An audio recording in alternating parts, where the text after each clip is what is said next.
Okay, we'll call meeting to order. Overview of Zoom meeting operations and procedures, rules for participation, mute microphones, be recognized by the chair or someone else on the board. Old news by now, public forum. We do need to add one thing to the agenda under executive session. We probably won't need the personnel matters, although maybe, but we need to add something regarding attorney-client communications and a potential settlement claim. To executive session. Correct.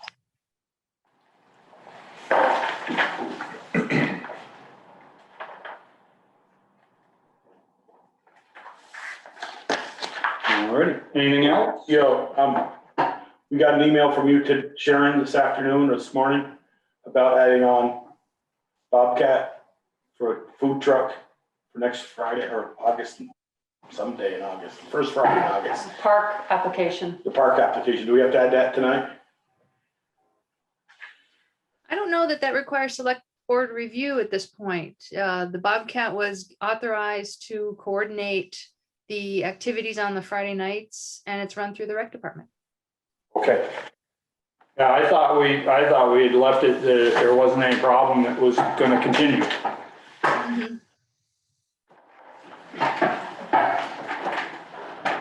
Musical chairs. Mm-hmm. Leave the camera on me all the time. This chair's lower. All right. Can I go to public forum now? Public forum. Opportunities for citizens who are not on the agenda. Anybody? All right. Department head roundtable. We'll do last. Bruce. So Senator Bray has finally found time to work on scheduling a meeting for the next public meeting. Do you guys have any preference on evening or day of the week, hours? I think the last time we did it about 6 o'clock at night. Just not on every other Tuesday or second and fourth Monday, I mean. Okay. All right. You want to do it on a weekend, like a Saturday evening or a Saturday during the day? Would that allow for more people to attend perhaps? I'm open to whatever your suggestions are. But we're Okay. at the point we can schedule a meeting. So if you've got in the next couple of days, if you send some ideas and let me know, we'll get it scheduled. Okay. All I have. Okay. Thanks, Bruce. Eric. Hi. Anything? I'm good. Okay. Meredith. So, as everybody's seen, there is work being done on the Holly Hall. And it's great. Rooster Construction is doing the slate first, and then he'll move to the bell tower. And so I just wanted to let everybody know we chatted, and it looks like hopefully by July 30th, everything will be buttoned up. But you never know with an old building, you might find a couple of things here and there. So that's really just the biggest thing for the rec department and for everybody else to know. Other than that, the programs are running great. Our events are full. We have a lot of people coming in to watch the music series at the rec club on every other Sunday. Yeah, it's just things are happening, and we're getting a lot of feedback from the community that they're happy to see what we're doing. And so it's been a really great start to their July. That's it for me. Eric, can I ask you a question? I saw mention on Front Porch Forum something about the color of the slate and the wrong color or something or other. Did you see that? And can you tell me what they're talking about? I did see that, and I talked to Chris, and there's 3 different colors going on at the Holly Hall. And he said that was black slate, and that's what he put up. That's what he replaced. So I'm not quite sure the person that mentioned it, maybe what their construction background is, but there are 3 different colors on the Holly Hall, and he was replacing the ones that he was matching up. So I'm not really sure what that conversation is on the Front Porch Forum. And we have the broken pieces of the slate that can be used to match the colors. You know, and also some of the slate is newer, so it's gonna have a little bit of it, maybe a different, like, you know, it hasn't been beaten down with the sun. And also, you know, how old that slate is. So that's just something to consider. Ian, you Yeah, I had someone reached out in terms of they were looking to find out when the bell might go back, and I don't know if this is a select board roundtable thing, when it might go back, and if there was any ability to discuss the bell not chiming at certain times. And they had enjoyed the bell not ringing throughout the night. I think they live on North Street, and so maybe that's I could discuss that later, and we could talk about that so as not to take up time here. But that was something that someone had reached out to me about. So I don't know, Meredith, if you know when the bell might go back and begin chiming again. Yeah, so the plan that is in place is that the bell will go back up as soon as we can get it back there. And I did communicate with a community member, and I told them that the best way for them to do a petition would be to come to the select board and present what they would like to see being done. Just to let you know, it would be very difficult to only have it ring during the day, because the timing contraption is from 1874. So Right. there's no way. It's either we hear it or we don't. Okay, and it's possible that community. It's possible that community member is the same person that maybe reached out to me. We could talk about that. Yep. Okay. all set, Meredith? Yes. Hey, Brett? Oh, thank you, Speaker.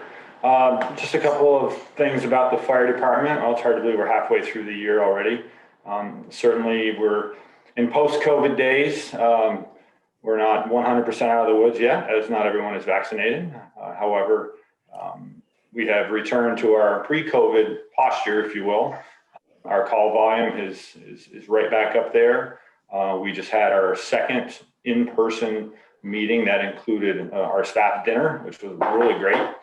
Just to be back upstairs in the training room and using the kitchen, and just reason we have dinner together every month, just to sit down and socialize for a little while and catch up on the month's events. So that's been really nice. We're in the midst of planning our annual fire department recognition and awards night, which we'll have sometime at the end of August, where we'll recognize our firefighters. And I would also like to congratulate Caleb Rockwood and Timothy O'Toole. Both of these young men recently completed their Firefighter 1 certification. So it's a national certification that all Bristol firefighters are required to obtain to become a firefighter. So we're super excited to have them on board, and I know they're super excited to have that 215-hour class behind them. But that's what it takes, and we're just really, they made the commitment and stuck it out through a very challenging year of being in a classroom. So that's all I got, Chief. All right, on to regular business, which is you again. All right, so I have with me this evening, I guess everybody can see them. This is really cool, this owl thing. I have a Greg Swain, who is immediately to my left, and I have Ethan DeWitt, the next gentleman over. These two young men came forward with interest in joining the Bristol Fire Department. This is step number 6 in the recruitment process. When we start out with these folks that want to join, we sit down with them and very impersonal, informal conversation, if you will, just to tell them what the fire department's all about, what they can expect, answer any questions they might have before they fill out an application. But after all of that and sitting through an interview with Ian, with Valerie, and with Assistant Chief Kevin LaRose and myself, gentlemen are before you this evening for your consideration for appointment to the Bristol Fire Department. Entertain a motion. I'd entertain a motion that we have Greg and Swain and Ethan DeWitt as firefighters for the town of Bristol Fire Department. Second. Any further discussion? And you know what you're in for? Well, I mean, you're still in school, so I can talk to Brett. I said, You know he's in school, right? You guys do know the minimum requirement is 25, 30. Yeah, what Michelle is speaking of is Ethan is a college student, and having firefighters as college students being new to the fire department. However, the ones we've had have been those who have gone back to college after they've joined the fire department. And in Ethan's case, he is he's enrolled in college and will be returning this fall. And but Ethan knows and understands, as does Greg, that there's minimum requirements and standards that must be met to include the Firefighter 1 Pro Board certification that they have to complete within 2 years of tonight. And we hope it works out, but in Ethan's case, it will be a little bit of an extra commitment when he's home on his breaks and summers and stuff to ensure he meets his requirements. So, but we're excited that he wants to give the effort to do this. And certainly we're excited to have Greg here as well. But yeah, with your consideration. Any further discussion? Hearing none. All those in favor signify by saying aye or raise your hand. Aye. Aye. Opposed? Motion carried. Congratulations. If it would be appropriate at this time, I have with me this evening the Bristol Fire Department, formerly the NH Munsell Hose, Hook and Ladder Company, membership signature book. This book, which was rebound 10, 15 years ago, I guess, but it's all the original pages. Every member who's ever been a part of that organization dating back to 1893 has signed this book when they come on board. And I realized tonight when I took this historical book out of our historical safe, that the two young men I spoke of earlier that came on board last year did so virtually, and they have yet to sign the book. So I've saved a couple spots for them. But in front of you all tonight as witnesses, I'm pulling out a page of this historical book. A lot of history in that book right there, let me tell you, gentlemen. A lot of And history.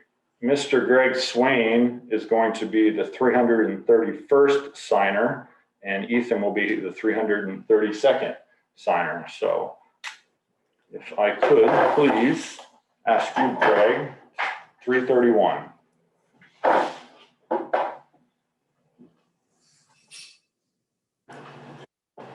Thank you. Ethan?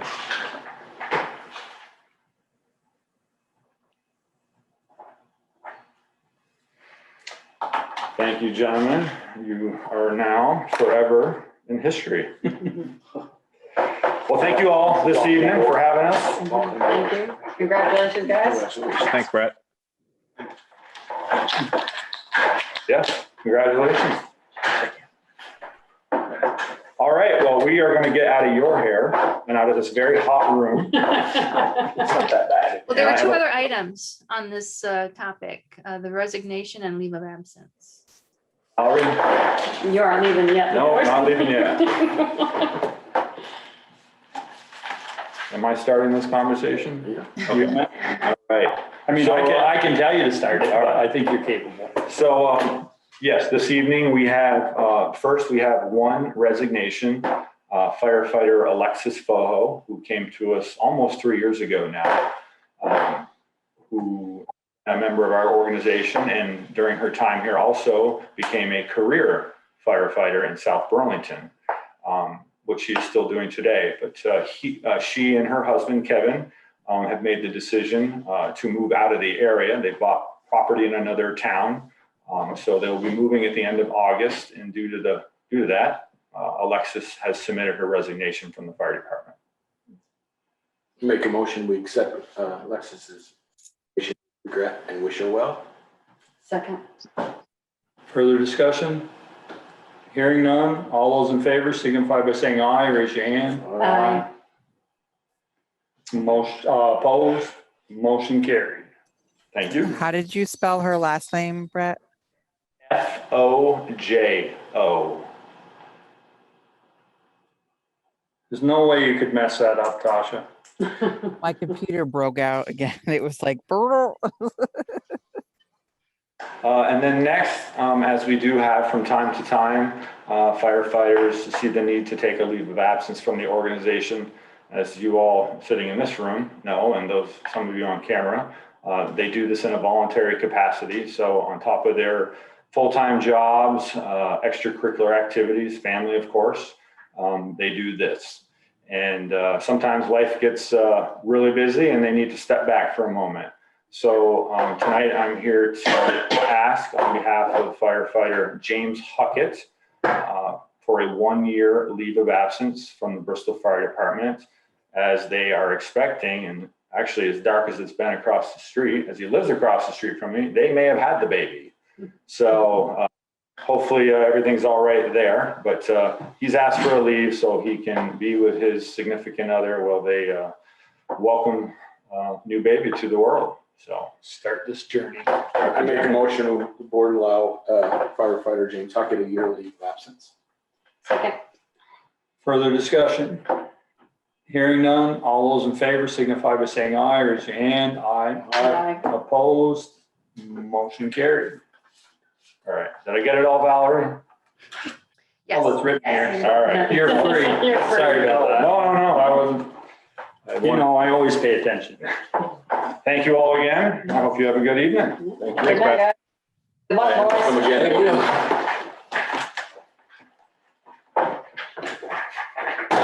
All right. Rest of your night, everyone. Take care. You Take care, Craig. See you around. I'll cheer for you. Oh. There we Here, you want to sit here? Musical chairs again. There we go. All right, consider quotes for Harvey Road bank stabilization. See, you had to come up anyway. You didn't have to, it'd get you back there, but. Not really Yeah. well, it doesn't really well. Thank you.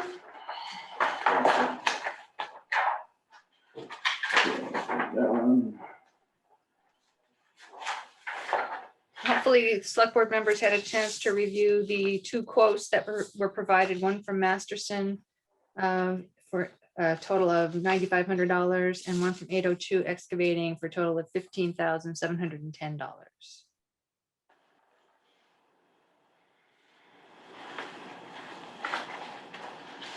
And this is to restore the river channel at Harvey Road Bridge, which changed course, and the new course of the river is threatening the stability of the bridge. If everybody remembers, we looked at it on the road trip and Right. Eric pointed out what we were up to. Every time I read Harvey Road, I'm going, where is that? So this also includes fixing the abutment on the bridge that the state said that we needed to fix when they did their bridge inspection. It's not like the retaining wall you were talking about. No. That's actually the abutment The itself. actual Okay. abutment itself on the lower side of the bridge is washed out underneath. So this, both of these, They both carried a mini excavator for that. yes, they both, both quotes include fixing that at the same time. So given the $6,000 difference, are we confident that the Masterson can do the work? I think so. I have no problem with it. They've both done a lot of river work. I Right. don't. Okay. Eric, do we have a timeline for either one? Both contractors said they want to get on it sooner than later. Okay. So they both expressed that whoever got it, that they wanted to start right off. You have a recommendation? With what's in front of me, unfortunately, I would, not unfortunately, but because of the price, I would go with Masterson's. Well, see, they require half payment. Yeah, I saw that. in the Half thing, half up. Half completion. Yeah. Do we usually do that, Val? Yes, we've done that. Okay. I'll make a motion, we go with Masterson and Son Excavating for $9,500 for Harvey Road repair. Did we indicate how long they had to, no, I'll second that, but did we indicate how long they had to finish it? No, Do we? both contractors, It's a 2-3 day job. yeah, both contractors said 2 days. they should be able to have it wrapped up in 2 days. Okay, so we're not thinking it's gonna be months. No, Okay. and I'm actually gonna meet with Josh tomorrow on a different project. So I will relate to him and I will, We got to vote before you relate to him. well, afterwards, I'll let you go first. But No, it's information we need to hear, so go ahead. so I'm gonna relay to him, if you guys voted the affirmative to go with him, that you guys strongly recommend them to get it done right off. And which is I want it done Yeah. right off also too. Yeah. To get it off the plate. And I did get a hold of Jaren, which is a state permit guy for the rivers. And I do have a permit. He emailed it to me, so I do have a permit to work in the river. Perfect. Does it affect, if, once they're working there, does it affect the traffic to that road? I asked because I saw you last couple of weeks ago, Eric, there. I know that there's a summer camp happening there that my son is attending, but I don't know, does it affect traffic or are they going to be down? I think they're going to be down in the river, right? Or The work will be done down in the river part. There may be some congestion when they start bringing in the big rocks to line it. Okay. But most of it, you should be fine. Traffic should be good for the most part. What about Okay. the truck bring stuff out? Not trucking anything out. No, Josh is figuring that he's gonna use everything right there. You're going to put it all against the bank and Yeah. armor the Oh, bank. okay. And then just some big stone to put, Jaren wants a big stone to put on the front of the, like we talked, on the front of it to protect it. Okay. So the trucking is trucking stone in. Yeah. Let's get it done so we can, get a big storm, it could get behind that, drop many If you, big. yeah, if you go down under more. So, Road access into trucks, that's what I was, but that's. yeah. So could this approval also include authorization to cover that half payment upon signing of the contract? Can I say that in my, can I say that in my motion? He meant to. I meant to. Super. Any further discussion? Hearing none. All those in favor signify by saying aye. Aye. Opposed, nay. Motion carried. Get it done, Eric. All right. Thanks, Eric. Okay. All right. Bristol Elementary School project, work to right away follow up with Joel Fitzgerald. We asked you here mainly so that we could all be on the same page and not to give a chewing, but just to get us on the same page so it doesn't happen again. And so that when people ask us what's happening in our right of way, we have an idea. So. Okay. So as we all know, Bristol Elementary, we're doing a front entry project that includes areas down around the street, Mountain Street. And we expect that project to really get going in about 2 weeks. We're waiting for some final drawings. LaRose was doing a survey and it's going to Venture Engineering. And we're just waiting to make sure that our elevations are right so that we can make sure that we're ADA compliant on the new front entry going forward. So we figure it's going to get in full swing right off. The contractor is Josh Masterson. We put it out to bid, and Masterson was awarded the project.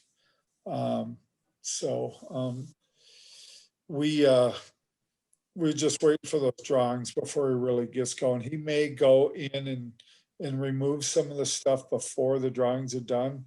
Now that LaRose has surveyed the property, it all depends on his timing. I think the biggest concern here was that we just didn't have any idea that this project was going on. And we're kind of surprised when our new pavement was cut. Yeah.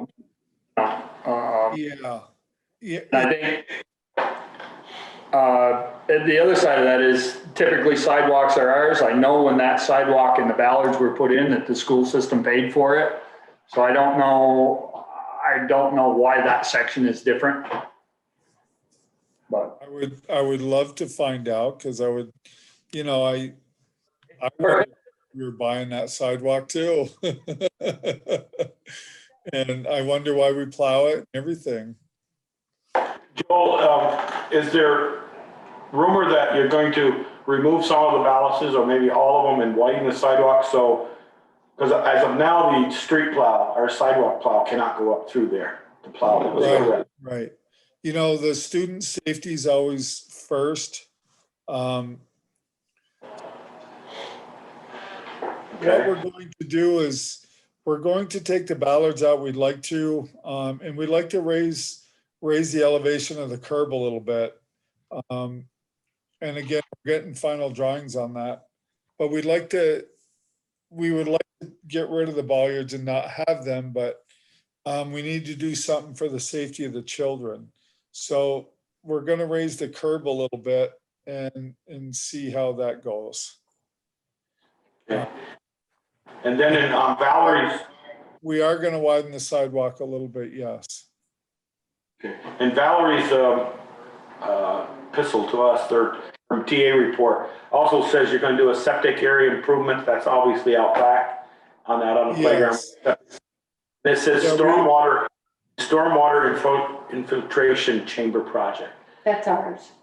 Well, that's what I'm asking, is that, are you putting your site in first or what? Val, I wanted to ask on that with what Joel's talking about, because I was looking at those plans and I'm like, well, where, with all the septic system that's back there, where is the stormwater infiltration system going? Right. Well, if you recall back a year or so ago when Watershed Consulting made their presentation, they showed prospective locations. One of them was in the area of the septic area, but the other one was north towards Fitch Avenue on the edge of the parking lot. And they still feel that that's possible. And they've scheduled, and this is with Engineering Ventures, and they're working closely with the school officials to coordinate soil borings on that site and also at the school site, the school street project location. Yeah, Ventures was just out there with Steve Raymond and a young lady named Hannah, and they took core samples. In the sewer issue, we're putting the sewer pretty much exactly where it was. So their storm water runoff should not change with the improvement that we're making for the septic system. So the improvement, Joe, is going to be your lower parking lot, I'll call it the north parking lot there, going down the hill. You're going to have some kind of retention down there or drainage? I have not seen the plans yet. I know that they're working on it. Valerie, can you fill us in on your TA report where it says stormwater infiltration chamber project? Right. That's the project that's being funded through a clean water grant, clean water block grant, 100% for final design, completion of final design and construction drawings for the stormwater infiltration chambers at the elementary school and on School Street. Right. Well, I'm just worried about, right now, I just want to know about, so are those drainage going to be in front of that new curb going down towards Spring to tie into the system? No, in the back by, in the area of the playgrounds. Down where it is now, I believe. So how's that water getting to the system? I mean, getting to that service water going to get out? Where does it go now? It doesn't go to North Street, does it? Doesn't go through the backyards? No, it goes down and there's a big dry well down there. So that's currently going to be the same thing? I guess that's what I'm asking.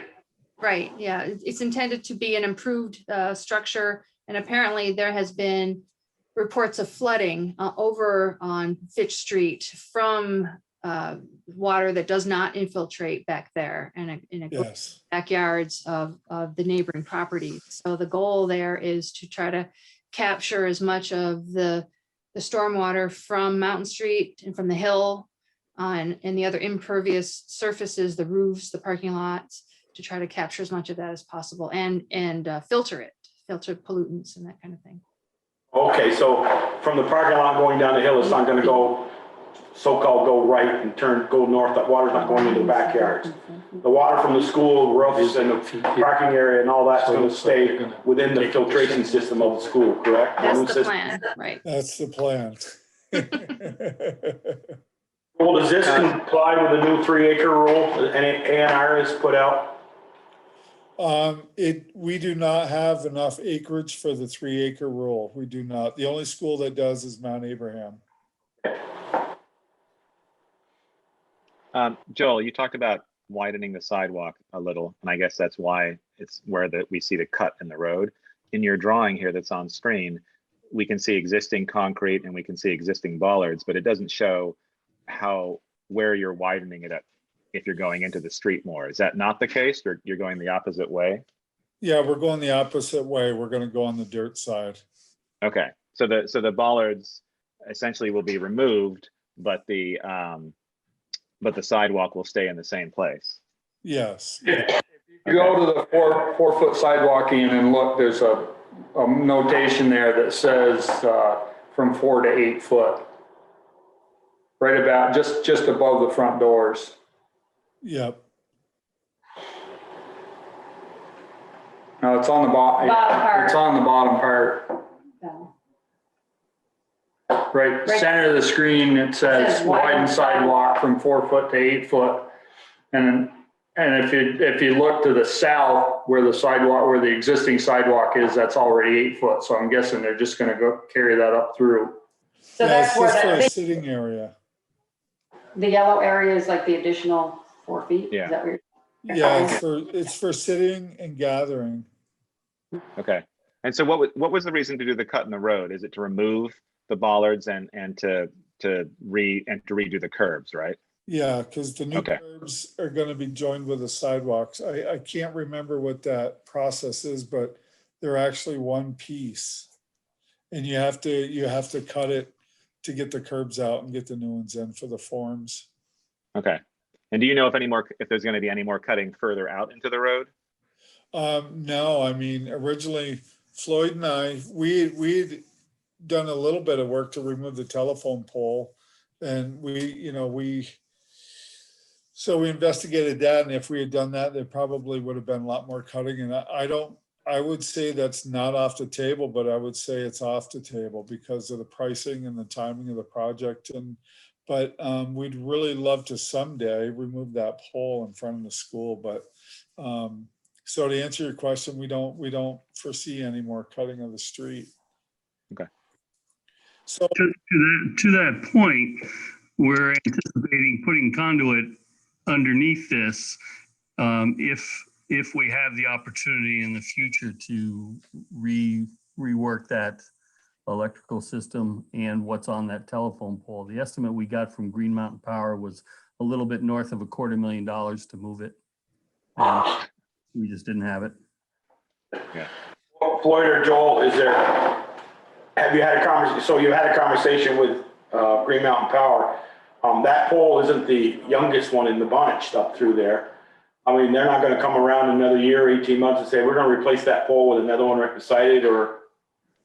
That may be the case, but what was required if we wanted to remove that pole was removing and bringing everything on the east side of Mountain Street also would have to be removed. That pole feeds off to the other side in a couple of different ways, and the south end also feeds off to the opposite side of Mountain Road. So it wasn't just one pole. I think we were looking at moving 6 and having to put a bunch of underground as well, which pushed that price tag. We stopped pushing the conversation when we heard $250,000 to start. yeah. My thought was they just going to update their pole, so as they usually do sometimes in the village and towns, and say, well, that one is 40 years old, we're going to replace it with another pole, and then you've just done your work a year ago. And I wonder if that conversation has at least been asked at Green Mountain Power. Do you have any anticipation on the age of that pole? We're just replacing it, not doing anything underground and pay the $250,000, but just so you won't be blindsided or surprised next year and say, oh, that pole was 40 odd years old, we decided to replace it. Well, they know the scope of plan that we're looking at, and that we were looking to replace that. And that question directly wasn't asked about age of pole and where it is in the replacement cycle. Certainly worth a phone call tomorrow morning to Green Mountain Power before we tear it up in 8 months or 2 years. You know, let's just give them that opportunity at the same time. Thank you. So can I ask you guys a question? So, I mean, obviously, I mean, Eric and I talked a little bit out in front of the school, and we both, you know, we feel bad that the curb did get cut, and we felt bad that, you know, you guys did just pave the street. Did I miss something on some kind of an announcement that that street was being paved? Is there something that I missed? I mean, you know, we obviously missed announcing probably on Front Porch Forum or somewhere that we were going to do this project. This project's been on the books for about 3 years, and it's been bounced around and bounced around, and the superintendent's really pushing for ADA compliance. So we felt it was a good time. But you know, I think it's probably no different than with you guys. It's in your minutes. If we don't read your minutes, we don't know what you're up to. If you don't read our minutes, we're not going to know what you're up to. I think this conversation was just to get us on the same page so that when we have something in the future, we at least let each other know ahead of time. That way we're prepared when somebody asks us, hey, why did you pave that road and you're cutting it? Or, you know, when you start tearing the sidewalk up, we can say, yeah, they're trying to get it ADA compliant.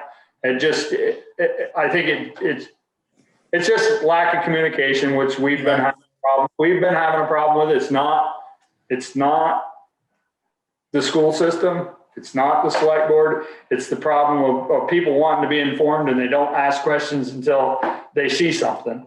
And then we don't know and can't answer the questions. It's shame on us. But so Floyd and I we really want to be good partners and good neighbors in Bristol. And it's something that Floyd and I talk about very often. So going forward on projects like these, you know, I mean, lesson learned, and certainly, you know, we will be more in touch. You know, but we do. I mean, when I talked to Eric out there that day, I said, "My God!" But you know, when they paved that street, we really didn't have this project approved. We didn't know if it was going to come again, or you know, it just, you know, with COVID money taking up some stuff. So, you know, we apologize, but I'm here to say that Floyd and I have really worked hard creating partnerships around, and it's something that we want to continue. This is not the first select board meeting that Floyd and I have been to. We've been to Lincoln, we've been to Starksboro, we've been to Moncton. So we're really trying here. So we apologize up front, and we're hoping better neighbors in the future.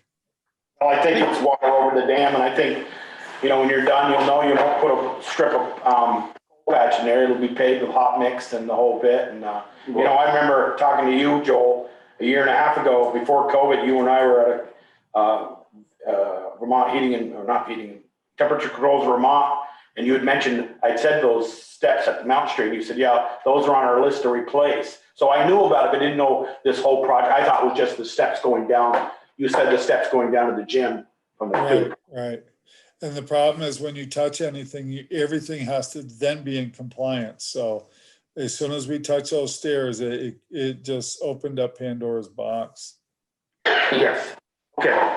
We'll certainly make an offer to the town. If you guys don't want to plow that sidewalk, we'll let you kick a few nickels in, and we'll put some underwater or under the sidewalk heating so that it just clears the snow off. I got two questions here. One, I still need a permit from you guys. I can write the conditions on it. I haven't received that. So I still need a permit so I can put the conditions on it. And two, if you're going 8-foot sidewalk, who do you think is responsible for clearing that sidewalk? Generally we are, because that's a sitting area and there's going to be a traffic area. So we just assume it's going to be us, and we're just happy, you know, without the billiards that'll be in there. Yeah. But we assume it's going to be us because the extra 4 feet is around our benches and everything. Well, the only reason I'm asking is because our sidewalk tractor only clears a 4-foot path. yeah, yeah. There's a 5-foot path. That's why I was asking about the difference. Yeah, generally it's around our benches and everything. Well, we certainly will take care of that. So can I get back to you on the permit? What are we missing? I thought that I sent everything in that day, that right after you and I spoke. Wasn't that part of our documents? I thought I saw a permit. You emailed me a photograph of it, but I think Eric needs the actual physical paper so that he can write the conditions and actually issue the permit. Sealing the crack, all that stuff. Because I thought I filled it out and then I scanned it to 2 people. You guys didn't get that? No, we did. But it was a photograph and it didn't print well. So Eric needs to be able to. Okay, so you need the actual paper. Okay, I get it. Yeah. Right, right. But Eric, while we've got you, can you tell us what the conditions would be that you would plan It would to? basically just be paving it back instead of coal patch, like Joel said. I want to make sure that crack where it was cut, I want to make sure that is sealed so that the water can't get in there and start working it in the wintertime. There was no joint there to begin with. Right. And the other thing is, if Masterson's, because they're the one doing the work, if they leave tracks outside that cut, that it's going to be recut again to take out the track marks. If they, leave divots, I don't mean a scuffing, but actual, because if they do it in hot weather with a new pavement, the tracks are going to tend to turn that pavement up. Right. Yeah. No, that makes sense. I mean, fix what you break. Yeah. So that's just what I'm going to be putting in for the conditions. Nothing outrageous. Just that's what I normally would have put in if I would have received it before the project. Traffic control. Yeah. Traffic control. If it's down to 1 lane, you have to have traffic control, flaggers, signs. If they can maintain 2-way traffic and have the trucks parked where the buses park, beside the sidewalk, I'm good with that as long as 2 cars can meet and go through. But if it's down to 1 lane, then you got to have traffic control. It's MUTCD compliance. So I hope this helps a little bit. My nephew works for Josh Masterson and they did I've seen some work on pavement patching in Burlington. They did a really nice job and I'm pretty fussy. Eric, I'll be out there watching. I'm just as fussy as you are. So, in that day that you and I talked about it, if he doesn't do a good job, we'll make him rip it out and do it again. And, well, the good, like Peter and everybody said, miscommunication, but if I had known about this beforehand, I wouldn't have had the road paved. I would have waited. And then you could have dug it up and then it wouldn't have mattered. I would have overlaid it and it would have covered everything up. We couldn't agree more that this was a miss But together.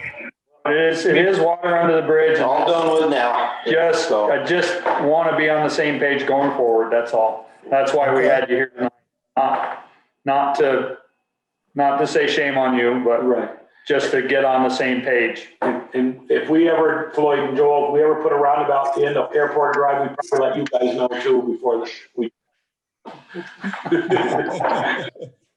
I mean, one thing. Go on, Val.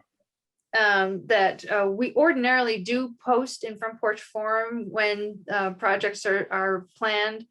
In this case, the select board met and authorized the paving, and we learned that night that it was scheduled for the next day because the paving company had an opening in their schedule and they could fit it in sooner. So we, in this instance, it's a rare situation where we weren't able to put notice out in Front Porch Forum ahead of time. Yeah. Well, we did. It was May 25th, or it was May 24th, and then we actually did put a notification out on May 25th. Sharon did, but it was obviously, it would have started that day. But yeah, we try to put it up. Obviously these are projects that are being discussed, in multiple select board meetings, but obviously the timing of this one was off. I would say in terms of future stuff, I mean, we'd love to have you guys, visit the select board, similar to how we do with departments, sort of roundtables and updates. If you just updates on the projects that you're doing, whether it is something like this, where it's infrastructure updates or other things. I mean, if you are visiting other select boards with certain things that you're talking about, I'd love to have you guys, visit. And it doesn't have to be that often, but if you're doing major updates to the buildings and the schools, I think I'd be really interested in knowing that. I can find some of it in terms of watching the school board meetings, but if you come to us, that's always great. And then that enables us to sort of fill you in on stuff that we're doing as well at the same time. Okay, well, that's great.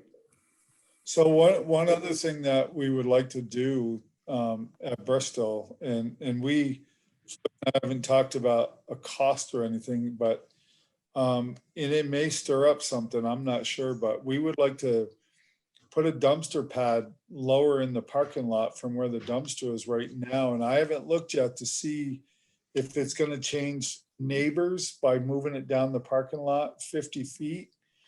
But what we'd like to do is get the dumpsters out of the middle of the parking lot, put them on the end, pour a pad and fence it in.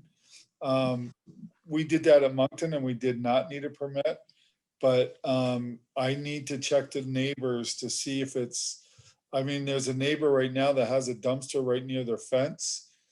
And if we move it down, if it's a different property, we might, get some pushback. But if it's the same neighbor, they might be happy that it's getting moved and being fenced in, but that's something that we'd like to do at some point. So, but I don't know if I'll need a permit to do that. Yeah, check with Chris, because Check if it's a cement pad, you might, but I would check with Chris early. Okay. Are you moving the dumpster closer to Mountain Street? Is that the idea? No, we're moving it down towards our shed back there. Oh, okay. There's a spot between the shed and the end of the parking lot that we'd like to put it. Does it, but Into it. Yeah. Yeah, you can see it. Yeah, we'd Right. like to move it down there.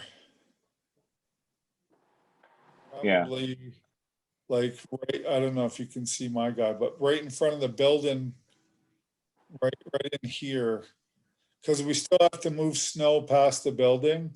So we want to make sure that we can still move snow down past the building, and we got to be able to back a truck up to it. We may lose a parking spot or two, but having it in the middle of the parking lot just doesn't work. So Yeah. we're upgrading. So it might be to the right of the building that's there. Yeah. Which looks like it actually hits a piece of property that is a long stretch it looks like property on North Street. Yeah. Oh yeah. So it's going to move 2 properties down. So. Yeah. I mean, it might be to your benefit though, because it looks like, I mean, if this property line is accurate, it looks like it's the back of someone's long stretch of whatever that is, and doesn't directly butt up against someone's backyard, on off of Spring. So that might work to your benefit.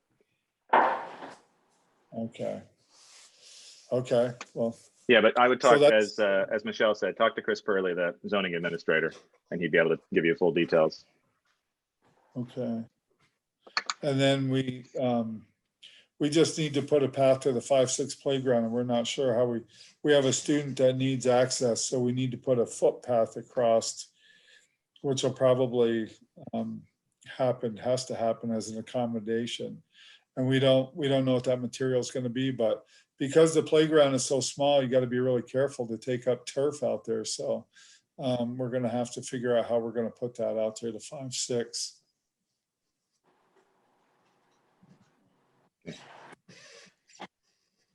Great. Any Thanks, other gentlemen. questions? Yes, thank you very much. Thank you, Thank you, guys. guys. Appreciate your time. Do you want us to update you on the project as we get going? Next month or something, and see how he's doing, or you guys okay? Okay. Yeah, I think that'd be nice. I mean, it'd be good to know the updates, just so we're not surprised with when things start happening. Okay. Alrighty. Right. And that can just be through email, something simple like that. Okay. Right. All set? Thank you. Thanks, Joel. Thanks, Floyd. All right, moving on. Continued consideration of transaction with Stony Hill Properties to support Firehouse Apartments. And review proposed quick claim deed. I don't need me for that. No. You don't need to be here? Well, Mike around here, I'll just go back there and wait.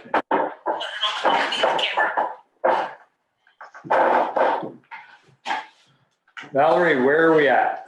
Well, hopefully folks had a chance to review the documents that were shared and posted on the website. At the last meeting, the select board had suggested including a clause in the deed, a reversion clause, so that if the housing project did not happen for whatever reason, that property would revert back to the town. And so this current version of the deed includes that language and establishes a 5-year window. And apparently it's been reviewed by the different parties, and the town's attorney thinks it's sufficient. Val, do you have that? You can put it up. I wanted to ask a question about. Sure. Let's see. The quick claim one, Michelle? Yeah. Okay, hang on here. I mean, I have no problem with the revisionary wording. My question was about then, no construction to happen on the property. Let's see. Is this the right one? Back up, go back up. I'm not sure. I have to go back. Yeah, that's it, Val, I think. Keep going up.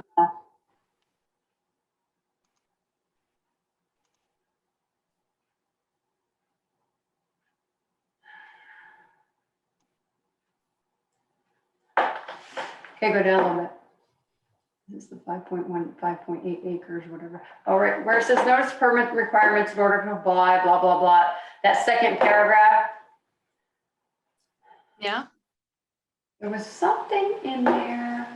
Oh, that this lot may not be able to be improved. My only question I had was that we know how the state loves to change things. So if they change some of their regulations that then allows them to build on this 5.88 acres, are we going to allow it?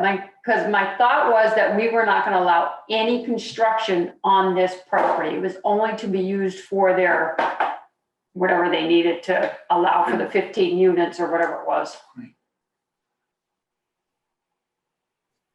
Can I weigh in? This is Kevin. Yes, sir. Thank you. I think the assumption on the attorneys putting the language this way is that that's a heck of a steep drop. I won't say that they're unstable banks. They're actually quite stable, but they're completely undevelopable, every square inch of it. And that was the presumption that it couldn't pass any regulatory requirement out there for a road or a building or anything. So maybe that could be strengthened. Yeah, I mean, I don't disagree with you, Kevin. I just know how the state changes the regulations quite often. And so I didn't know if they changed them to a point where then they would allow something to be built on. Yeah, they'd have to change drastically, because I think 10% is the steepest slope that you can put a septic on now, and that's well over 10%. Yeah, plus you're too close to the river anyway for that particular use. And, if, at least from my perspective, and I can't represent Evernorth, the housing folks, but, if you want to ask that this be somehow clarified, that wouldn't seem to be a problem. What I worry about is the delay. It's 3 attorneys that have to take a look. It'll be another couple weeks and we'll be back here. So. I don't need it to be clarified, Kevin. I totally understand the paragraph. I was just making a comment to make sure the rest of us were all comfortable that it would never be built on. Okay. Well, it would seem like they'd have to get a permit from the town, and if we say nothing can be built there, then. Yeah, I'm fine with it. guidelines, that then we would have Yeah. no right to refuse a permit, is what I'm saying. Valerie, in the deed, it does say that we have permission to access it for stormwater, washouts and things of that nature. Yes, that's all. The But easements what are if there. they come back later on with how they're keep changing, the A&Rs with the, trying to get clean water to the lake? If they tell us 2 of our 3, there's a couple of, one over by Martin's Hydro, there's a drain that goes down to the river. What if we have to stone line those? Can we still do that? Yes. Yes. We can do anything we need to do according to this. Okay. Yeah. I didn't know when you said you couldn't build anything, I didn't know if they consider that. No. All right. Yeah. Asked and answered. Thanks, Val. Thanks, kids.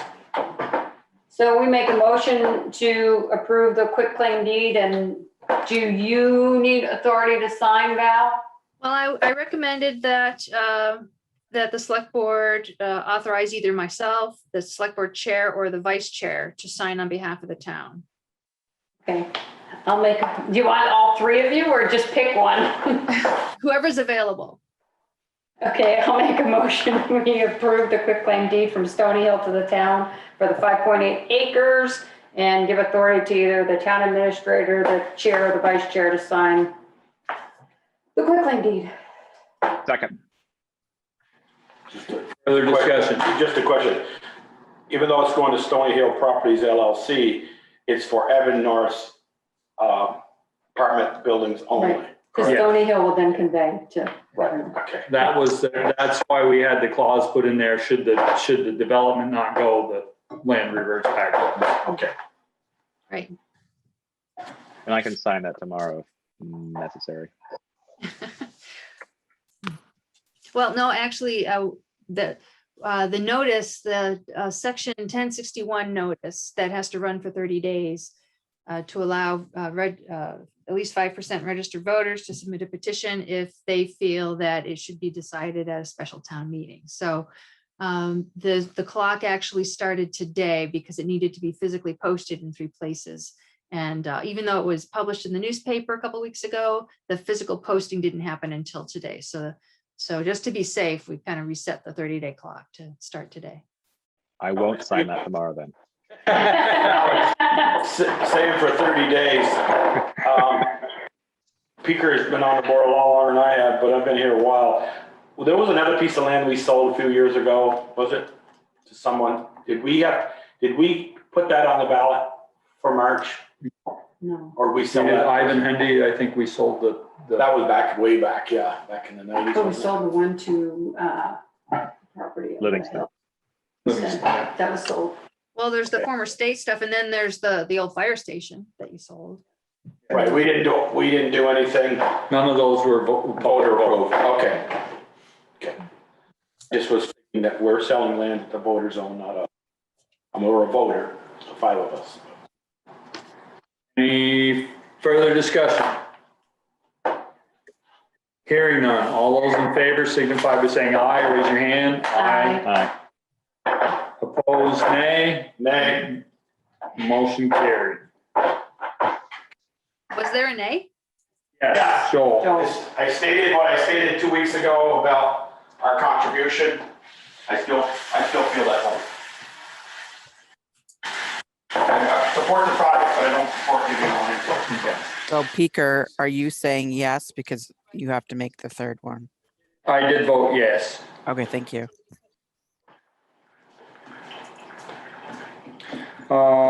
Considered proposed indemnification agreement related to the above donated land. Again, hopefully folks had a chance to glance at this. It's been reviewed by the respective attorneys as well as VLCT, and they all seem to be okay with it. Michelle? Give up on me. What was that? You're the legalese on the board as far as I'm concerned, so. I was fine with it. I was fine with it. So I'll make a motion that we enter into the indemnification agreement. Is that with Evernorth, right? Or is it with Stony Hill? It would be ultimately, yes. Evernorth and Stony Hill, as drafted, and allow the town administrator, select board chair, vice chair to sign on behalf of the town. Second. Further discussion? Hearing none. All those in favor signify by saying aye or raise your hand. Aye. Aye. Opposed? Nay. We have one nay. Motion carried.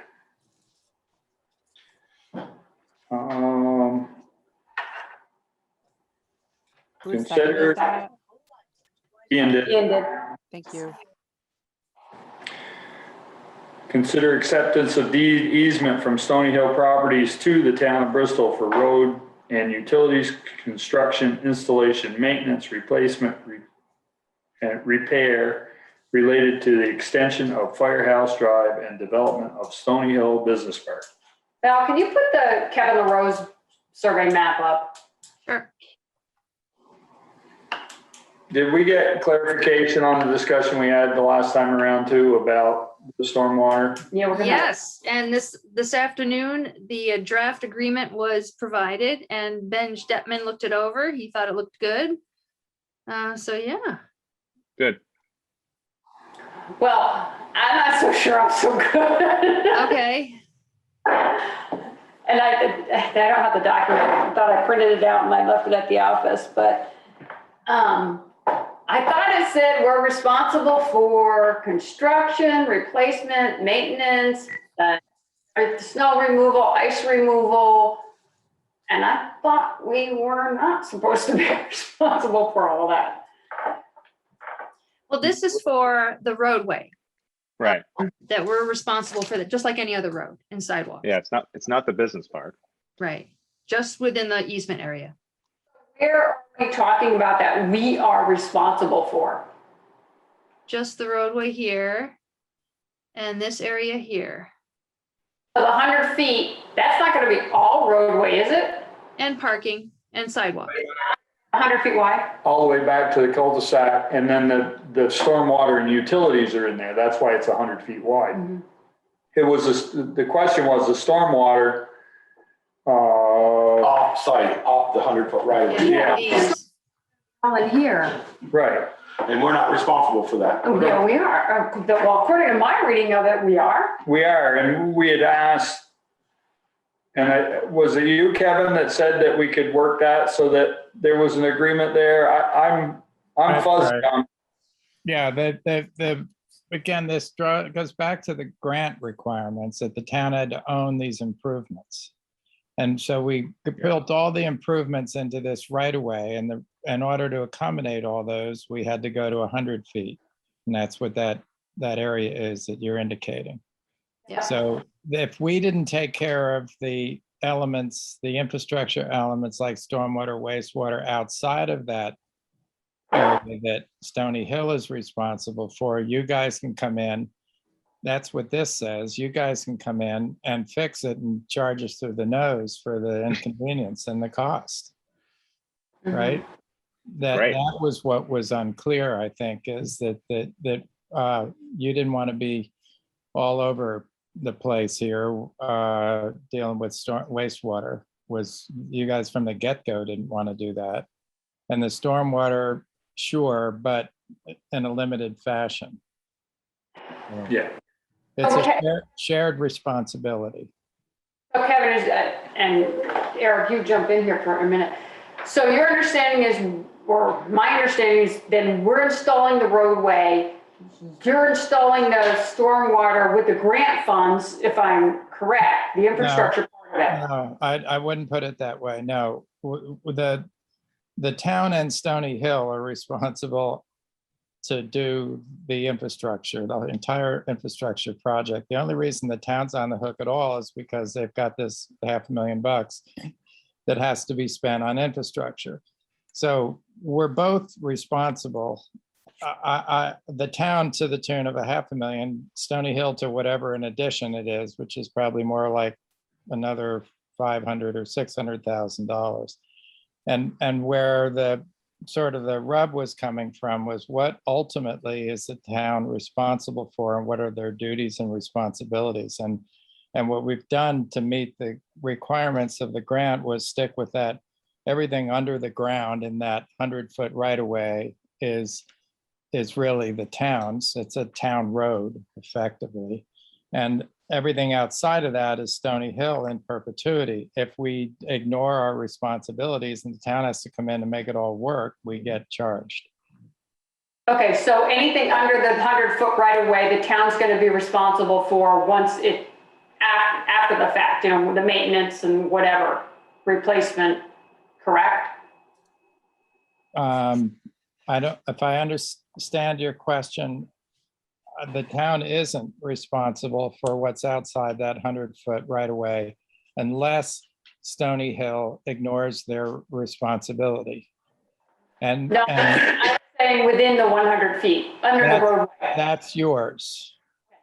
So then my question then goes to Eric. So when we do budget time, where we have to budget extra for Sucking you out to. if something happens, we have to budget extras, so we have to remember in the future. Yeah, If something happens, we have to have the money to take care of it. right. The only question I got on that right there is, there's actual parking places out in front of them buildings, correct? Correct. Yep. We're not responsible for plowing in parking areas, are we? Nope. So we can just shoot straight down and straight back out, and then somebody else will have to come in and clean up the parking areas? Well, we're gonna have to do that anyway on those parking lots. So I think that, I'm glad you're asking. I'd love it if you plowed it.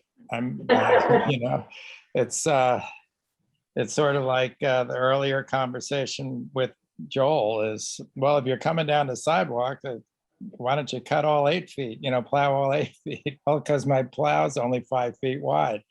So if much again, like Joel, if it's in the town's best interest and as a purely practical matter, that what you're signing up for is to buzz down, you know, the 2 lanes and leave the parking that's parallel alongside, you know, the parking that's alongside the road for Stony Hill, so be it.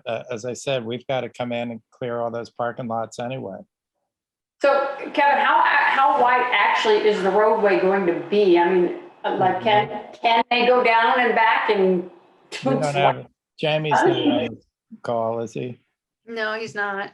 I think I know we're talking 2 tractor trailers along with parking on both sides, parallel parking. It's got to be, geez, I don't know. I don't want to say because that could be wrong, but I thought the original 20 and 18, probably 40, 50.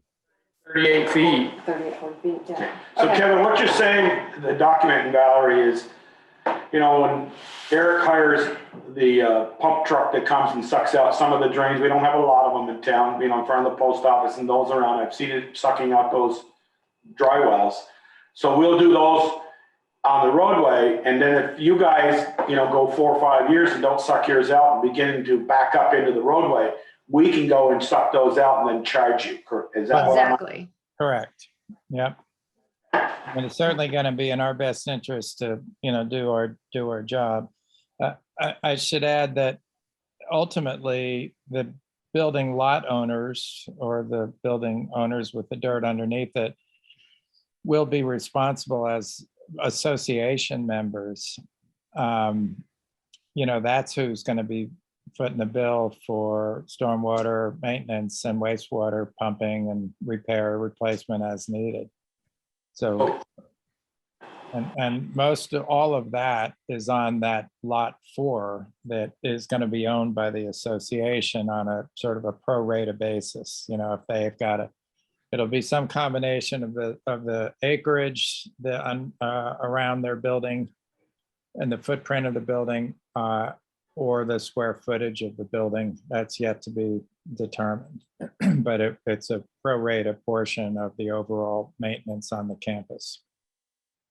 Valerie, can you show us or whoever's got the screen open, show us Ever North parking? I don't think this is the most current. No, That is. there's another one that she sent, right, Valerie? Oh no, that was for the, My question is, any of the street parking, looks like there's just past the Firehouse Drive or Firehouse parking lot, the south parking lot, there's like parking on both sides. As this is going to be a village street, town street, no more village, town street with no overnight parking, is that going to be allowed there or not? Overnight parking. I'd say you tell, I mean, you tell. It's our road. Yeah, it's our road, we can determine. Anywhere else. So there is parking. I believe Evernorth has figured parking for every one of those units. Right, around the back, and then this was guest parking. Right. Yeah, but please remember that this image you're looking at is the old Stony Hill. Right. rendering. There are still now 2 parking areas on each end, but the road, this connecting road doesn't exist anymore. And there's 3 less buildings on the lot as well. Right, yeah. Yeah, the buildings are now move forward towards the. Less buildings, but more units. You can do that, that's possible. No, that's what I'm saying. It's less buildings, more units. Yeah. But no, so if it's our road, then we can, Joel, we can determine what we want that to be. If the flashing light is on, they can't park on the village road. Exactly, right. Val, when whoever does the deed, just have them double check. When I was reading it and they had some of the strikeout, I think they were missing some words from where they started the strikeout and started the next sentence. So just have them double check. Okay.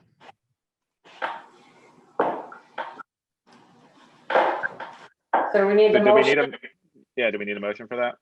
I would think if we're gonna take some land and take care of it, we need a motion. I'm ready to second it, Michelle. Come on, Joel. I'll make a motion, then we accept the agreement with Stony Hill Properties LLC to the town of Bristol for road and utilities construction, installation and maintenance, replacement, repair related to the extension of Firehouse Drive. Second. Of Stony Hill Business Park. Excellent. And seconded. Further discussion. Who's signing this? Does he need to do that in the motion, Val? Is it gonna be Yeah, the same? that would be helpful. Same 3 signers as before, Tasha. Further discussion? Hearing none, all those in favor signify by saying aye, raise your hand. Aye. Aye. Aye. Opposed? Nay. We have 1 nay. Motion carried. So is Michelle a nay? Yeah, a very quiet nay. Lots Not of nays tonight. I don't approve the project. I just have concerns about what the town is responsible for. All righty. Thank you, everyone. Thanks, Kevin. I wonder, do we need to, so the stormwater management agreement, I think that would be a separate vote.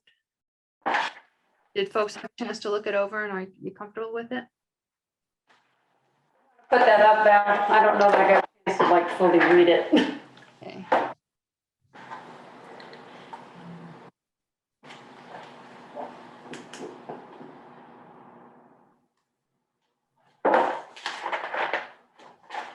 What are we approving? Yeah, I don't know that. It was emailed this afternoon. Oh, I've been away from my office since noon, so I didn't get it. This one's Val, just- who checked that over, Val? Ben Detman checked it over. Oh, okay.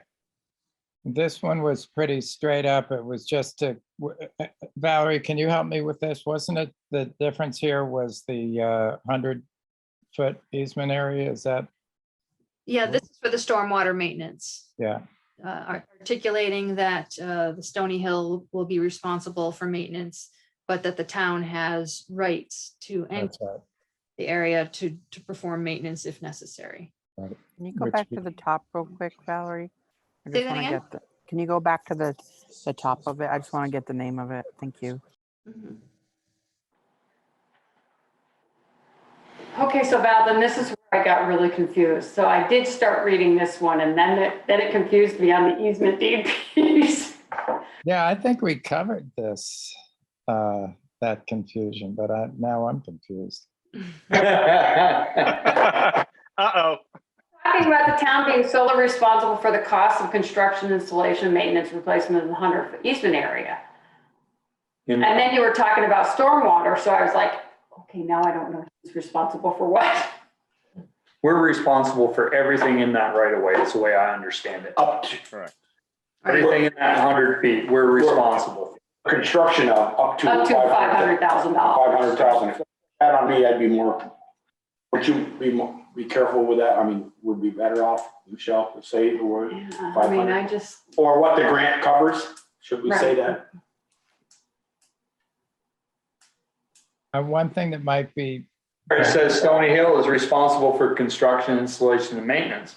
of the stormwater treatment, we're talking about the roadway. The Well, next see, one it up, the says treatment previous one. system on the lands of Stony Hill that are located outside the boundary of the stormwater easement.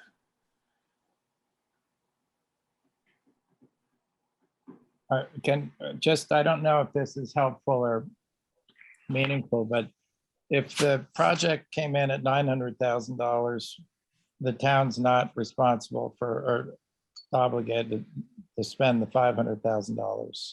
Isn't that right, Valerie? Correct. It's a match. Correct. Yeah. 50-50. You go up, Val, go back up to like number 1, I think it is, 1 or 2.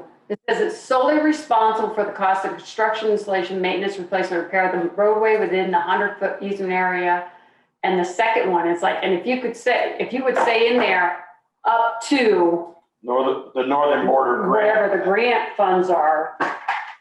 I mean, because if you don't put that in there, to me, it says we're responsible for 100% of the cost. I certainly wouldn't, I don't have any problem with, conditional except this with that change, if it helps clarify, it certainly would be accurate and meets our expectations. It's on the Stony Hill side. It would seem to be a bit awkward to put reference to grant funding in a document like this. Uh-huh. It say then the town shall be sole responsible for this cost of construction up to? Well, right now, actually, the town's not paying for any of it. But not according to this document. Right. That's what Michelle's saying. According to this document, it says we're solely responsible for the cost of construction installation. Of the roadway and the stormwater treatment system located within that. Okay, you take the word solely out, responsible for the cost, construction, installation, maintenance, replacement, and repair of the roadway within the, I don't think the repair should be in there because we won't know what the repair is in, I agree we should be responsible for the repair in future years. But this is an agreement, the top says it's an agreement going forward, it's not. Right. I don't know, I would be okay with this if there was a little bit more clarification. I just don't want to be an issue saying, well, you signed this and you're 100% responsible. So what would work? I don't know if you don't want to put reference to grant funds. I mean, I don't know. Maybe, what if we change it to the town and Stony Hill shall be responsible for the cost of construction? Installation and maintenance of the new existing road or new road. Well, I don't. And then. Well, they're not responsible for the maintenance. Now, if you're talking about that 100-foot right of way, then you have to differentiate between the town and that's the whole point of this easement. Because of the obligation the town has to own the infrastructure improvements. I mean, I totally get that part of it. I don't know how to word this. I mean, it's not a trust thing, it's a paper thing, Kevin. No, I hear you. I mean, why don't we try to, Valerie, do you feel that you have a sense of what the resistance is or what the lack of how you might not? I think so. Yeah, so why don't we just shelve it and get back to Kevin Brennan and see, make the round and come back one more time on the next, we've got a 30-day sort of wait here anyway, don't we? Well, this Worst doesn't comes- say that, but Well, that's true. You guys can come up with some different wording and forward it to us, maybe before the next meeting. No, actually, I don't think we can start, come to think of it. I think this has got to be in the bag for Act 250. right, we So still Val, have a little bit of time before groundbreaking. Does this reset, does not having this signed this week reset the clock? No. This is not affected by the section 1061. So there isn't any reason, like Kevin says, we can't get clarification and vote on it next. No, if the select board's comfortable with it, then yeah, we can come back to it.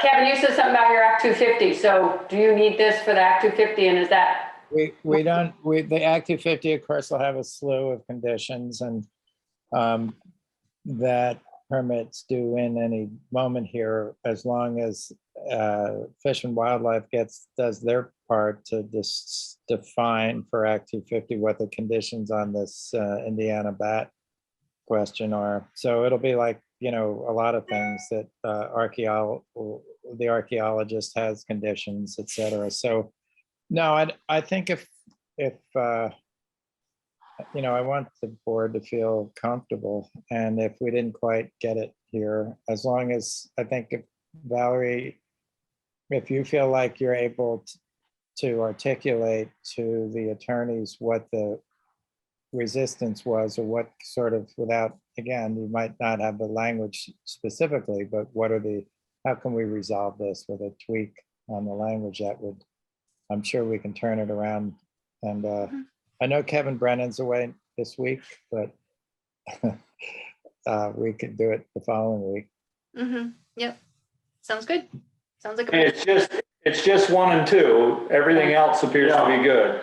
I was playing attorney there. I'm gonna take out a few words on one, but I'll let that to you. Yeah. What's that to them? All right, you guys, thank you. Well, Thank you, Kevin. Couple weeks. Thanks, Kevin. You had any more trees cleared yet? We got, turns out you could have taken those couple there yesterday, Beaker. They will disappear tomorrow. There's 5 of them now. Can all 5 go? Yeah. Okay. I got the word from the boss. All right. Sounds All good. right. Thank you. Good night. Well, no, Kevin, the next one is the construction contract. You might want to. You can't leave yet. Oh, I'm sorry. There's another one. Yeah. Big one. It just never stops. Yeah. Boy, Consider construction bid results and selection of contractor for Stony Hill Business Park infrastructure project. Green Mountain Engineering, discuss construction details and other updates. Right. So hopefully folks had a chance to glance at the bid tab results. And this afternoon, we received the more detailed analysis from Green Mountain Engineering. And they recommend that the contract be awarded to Don Weston Excavating. Let's see.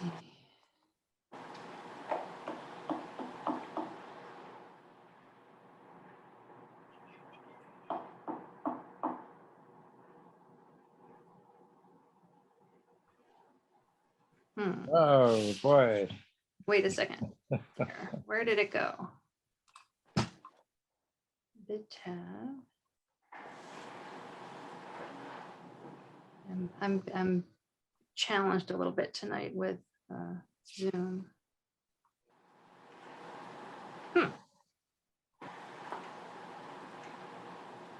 That's it. Can you see it? Yeah, the tabulation. Big spreadsheet. Yeah. I have 2 different screens going on. That's why it's weird for me. Okay. So this column is Don Weston. You can see that he is the low bid.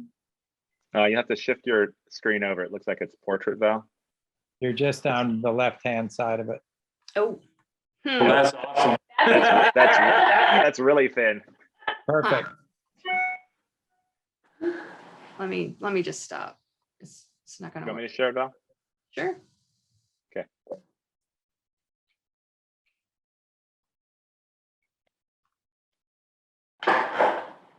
Okay, Don Weston's highlighted in green.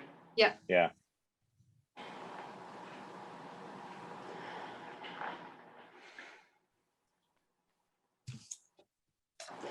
So Val, if we're doing the Don Weston one, and I'm reading the NBRC grant will pay up to $500,000 or 50% of the eligible engineering construction costs. Does that mean, will they pay up to $500,000 of the 845, or is it then adjusted based on the 50% or whatever it is? They'll pay up to 50% of that amount. So Yeah. you can see this particular bid is less than $1 million.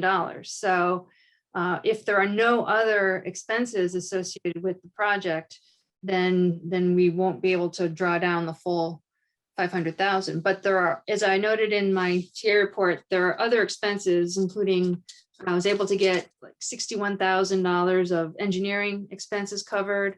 There's a little bit for legal, but there's still don't want to use the word gap, but What about, because the Green Mountain, that was something well over 100,000, we've only gotten approval for 60-some thousand of engineering costs, is that right? right. So we still have, let's see, what are the? How about permit costs? I mean, there are a ton of other expenses. Oh, yeah. There are a lot of other expenses associated with the project that are not going to be covered by the grant. Most of the engineering work will not be covered by the grant. And some of the other construction, I guess this is the construction. So if you might have noticed in the TA report, I kind of outlined the opportunity, I suppose, to add to the construction cost. One of the questions that's out there is the sidewalk. It's concrete sidewalk along Firehouse Drive to the property line. And then as currently designed, it becomes asphalt into the business park. Since the town's going to own the sidewalk, the select board can decide whether it should be concrete or asphalt. And in the TA report, there is information about the additional cost to upgrade the asphalt to concrete, which would be an additional $16,000 based on the bid prices. And that's still within the $500,000 grant. About quick question, if the additional monies that we still have left over, is there an allocation from Don for like any overages? Like something happens, they have to change something or Change orders, whatever? are those? Yeah, that's always possible. Yeah, things pop up, contingencies, sure, the additional expenses might. Change orders. Sure. Yeah, it seems, I mean, it's a great place to start, a number like this, given that we've been assuming it was going to be in excess of $1 million. But, I just want to remind folks that there's all the permitting costs that aren't reflected in here. Right. Will the grant pay for any of those? Only $61,000 worth. I thought that was the engineering. Well, yeah, it's the same thing. Yeah, the engineers do the permitting effectively. Right, Oh, and the construction inspection and record drawings and that kind of stuff. Okay. I mean, essentially what we've got to play with is 77,000. Well, 61, I see about what to play with is about $370 and you get all done. Honestly, I did the math there, and you divide 845, 260 by 2, and then you had about 77,000 left. Right. You take 61 out, you got 16,370, and then if we want them concrete sidewalks, an extra 16,000. Like you want done. You spent it all but $370. I can tell you whichever way it shakes out, we're gonna get to $1 million or more. Yeah. Yeah, we might as well start out below it if we can. Right. We're gonna get there. Yeah. So Val, did GME, the one that did the evaluation, or did you do that with them, or? when they- No, Green Mountain Engineering did that. So they did that, so, And and we they don't- recommend that, they recommend Weston. Yeah, I emailed the memo this afternoon from Jamie. Kevin, you're good with that? Yeah, and you know, for the record, we had nothing to do with any of it. So it's nice to be on the sidelines on that decision, because it's money that the town has by way of a grant, and we want to honor the intention of that grant, those grant monies. So I'm just thrilled that it's, you know, the whole thing could come out closer to $1 million, and it's going to cost Stony. I mean, the challenge is, you know, who's going to pay for that other $500,000? Well, it's Stony Hill. Okay, but we're only getting 3 building sites out of this. We had enough, I think originally when Green Mountain did this, there were 4 building sites, and we lost some 2-3 acres to the archaeology component, and that was a big hit. So it's a real cost that has to come in the future from tenants or building owners or property, anyone that comes along that wants to buy the dirt has to pay for the roads and infrastructure and everything else that comes along with it. So if that's 3 properties and it's $1 million, there's, you know, that dirt just cost you, well, that's just infrastructure. That doesn't count the cost of the dirt. You know, the 35 grand we pay, the 8 per acre we paid the town. So it's all great, except, you know, think about what it would cost us to sell or rent land, a building space to people if that 500,000 wasn't there. It's a huge help. Huge, but it's not cheap in the end. That over $1 million plus the land really does bring to light, and I'm not even including the permitting. I think we've got over 40,000 in archaeology, and 25,000 is Act 250 and Department of Public Safety each. So this stuff, you know, that's why the hope is that we could work together to make something more reasonable in the end. And this is a big, big help. Anybody else have any concerns about Don? I mean, I don't know. He did the traffic light for us, or for the state. Eric? Oh, yeah, that's right. I was wondering where I'd heard Weston before. That was right. It was that project. In Colchester, Williston. I'll make a motion then, if you want to. We grant Don Weston Excavating the Stony Hill property contract for $845,260 as recommended from Green Mountain Engineering, with an additional cost of cement sidewalks through the development of $16,000. Are we going to discuss that? That was a unit price. That was a unit price. Second. Okay, we're all on board with concrete sidewalks versus, I think if we're gonna plow them, I think we want the I was distinction. going to say that, but. Yeah. Further discussion? Hearing none. All those in favor signify by saying aye. Aye. Aye. Opposed? Motion carried. Kevin, I believe you can go now if you would like, or you can stay for the rest of this riveting meeting. Kevin, I just asked a question. When are we going to see some excavators over there besides moving trees? They're estimating the end of August. Great news. It's been a long Fantastic. time on this piece of land and want a business park. With And I any luck, they won't find any. Well, no, that's probably not the right thing to say. We want I don't wanna to get rid of burn bats, don't we? Right. You know what the word on the street is? Indiana bats. What are they doing in Vermont anyway? I shot 100 more from Indiana. It's like, they should be here next week so I can release them over there. Good luck, Kevin. I'm leaving. Bye. Bye, Kevin. Thank you, Kevin. Thank you. Alrighty, onward, approval of June 14th, June 21st, June 28th, 2021 meeting minutes. We just have June 14th, right, Val? The only ones available tonight are June 21, and they were emailed this afternoon. And I haven't had time to look at them. the June 21st meeting. I read them, I didn't have any changes. Second. Discussion, There you you happy? Yeah, that's fine. Yeah. So this is just June 21st. We still have the 14th Yeah, and the.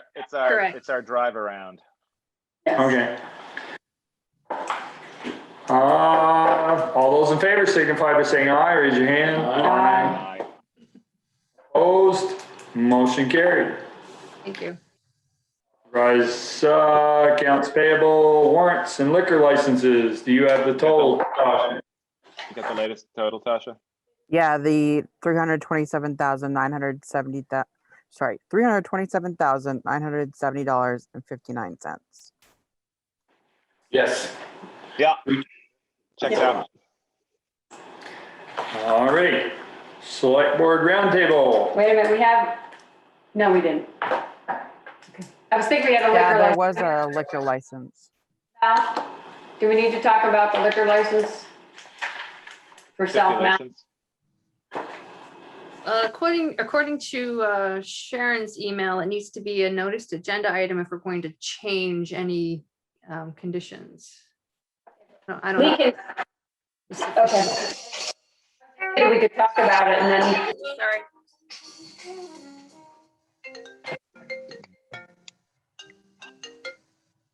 Not my That fault. phone.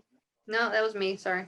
I didn't know if we wanted to talk about it tonight and then notice it for a different night. If we had conditions. What was Hatch? Well, Hatch was, they had to be done by a certain time. Bruce may know better, I can't remember, but, and there was certain stuff about, did they have stuff about out front on the deck? They could only have, alcohol couldn't leave the deck or wherever the seats were outside, and music had to stop at a certain time. Bruce If I is here. remember right. Tell us what's what, Bruce. So this permit that they currently have does restrict the porch consumption, which is outside consumption. But you didn't, or I shouldn't say you didn't, I don't think it was addressed what time they needed to shut down. I see. I believe they were planning on closing at between 11 o'clock at night and midnight. But nothing was specified from the board. I think they were under the impression that they would be the same guidelines that Hatch 31 had, and that midnight they close by midnight. I know I was there the other day and they did last call at like 11 or something like that.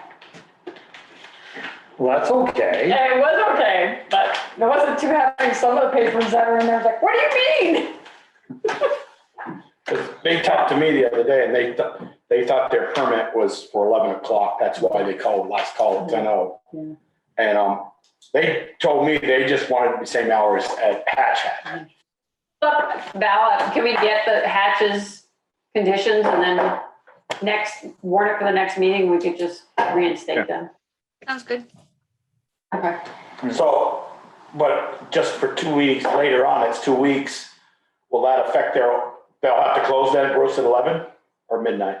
No, they can be open till 2 a.m. right now because we don't have restrictions on it. Oh, okay. They can party Yeah. for 2 weeks at least. Fine with that. I just didn't want to tie their hands and go, okay, they got to leave at 10 o'clock at night. I don't think they're going to be open that. Oh, I So they'll be fine. They're easing into the new business. They do have to stop consumption outside by 10 p.m. That's the only restriction that they have now. That on the porch at 10 p.m. there's no alcohol. Okay. Is that Is that a state or is that ours? That's in their liquor license that they filed. Okay. So they know that then? Yes, they know Okay. that. It was whether they close between 11 and midnight is the area they had a question on. Okay. Well, we shall set I that. think, and- I think previously we had everybody out of there by midnight. Right. Yes, and I would recommend that. Okay. Call was like 11:30 or something, so that everybody was done and out by midnight. Right. I recollect. Okay. You'd love it to stay that way, is what you're saying. Absolutely. All right, can we move on?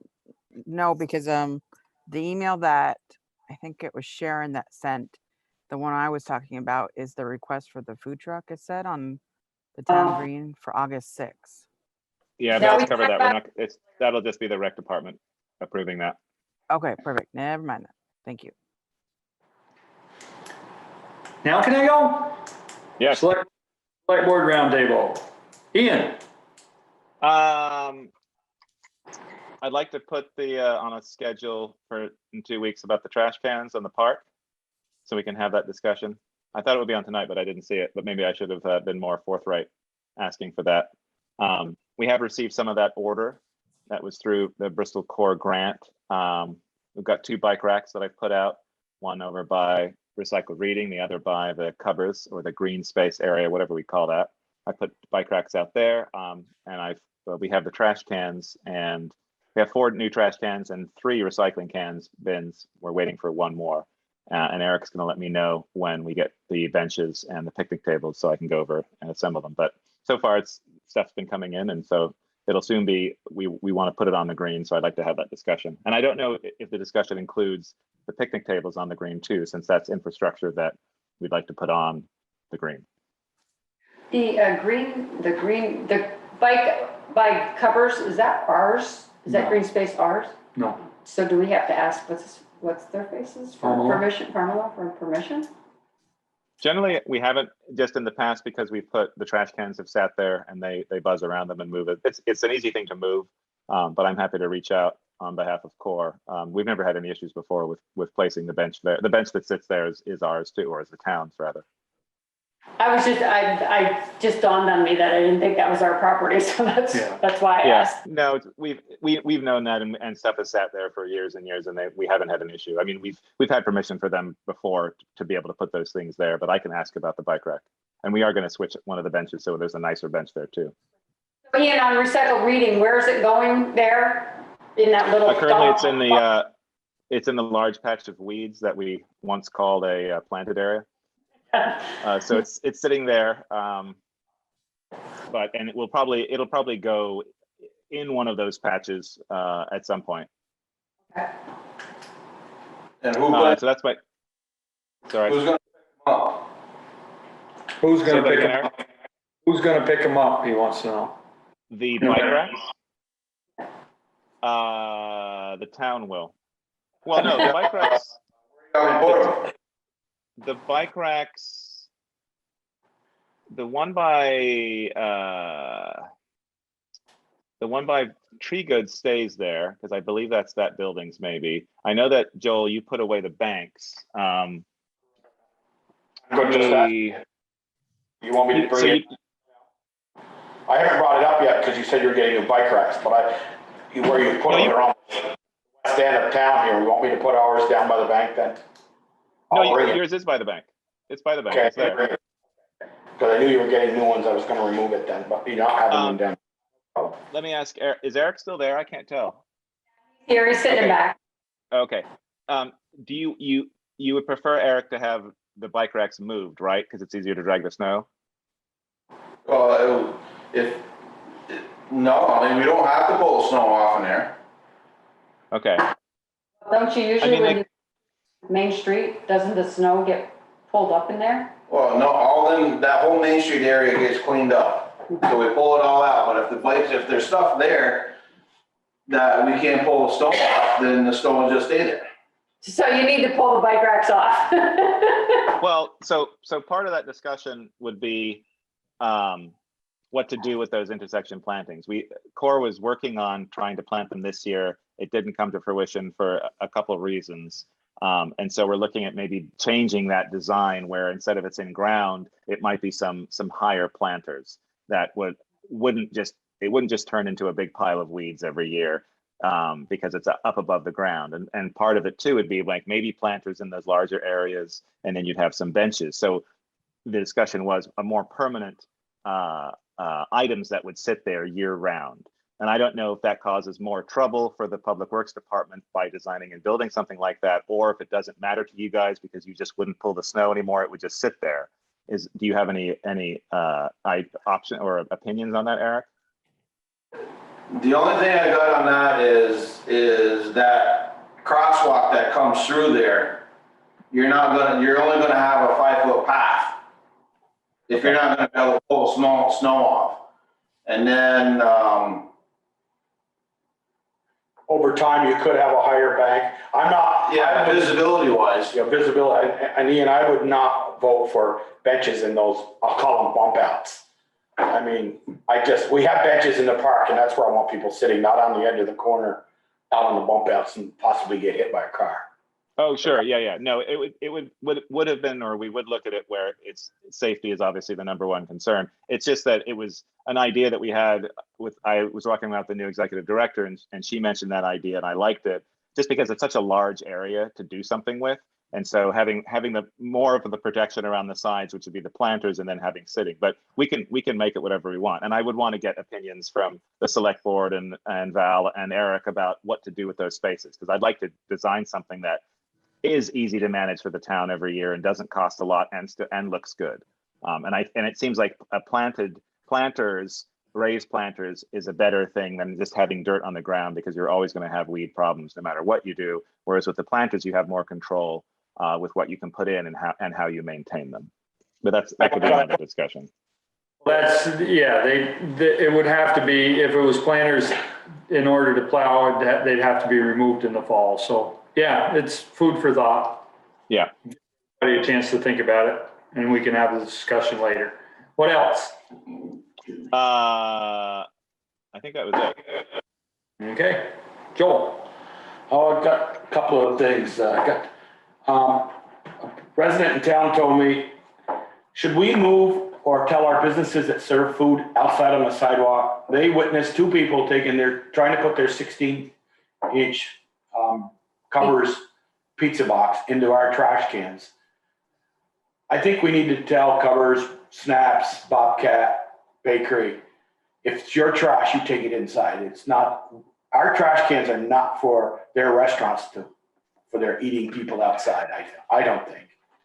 I don't know how we're gonna. I don't know how we're gonna do that, or just don't put a trash can in front of those businesses.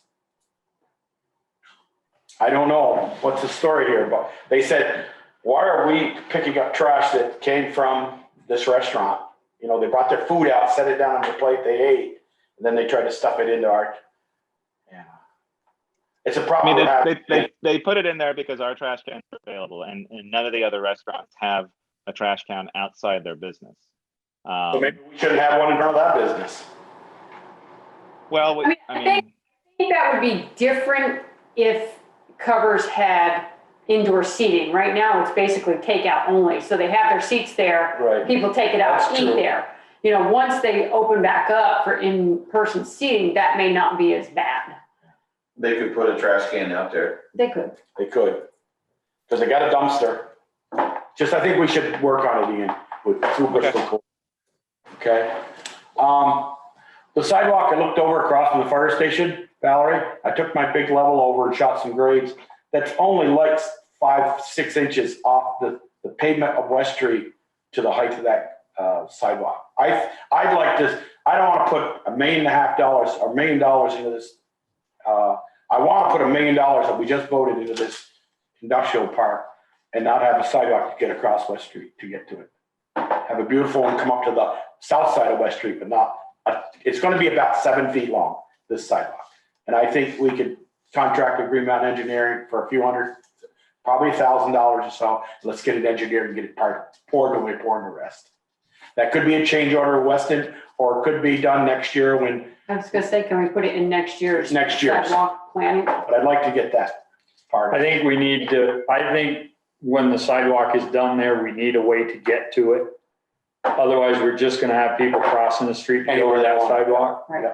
And there is a drain either side of where the sidewalk would go across West Street to Firehouse Drive. There's a drain just to the west of it, and there's a drain almost by Eddie Shepherd's house. So there's two drains there that will take the water.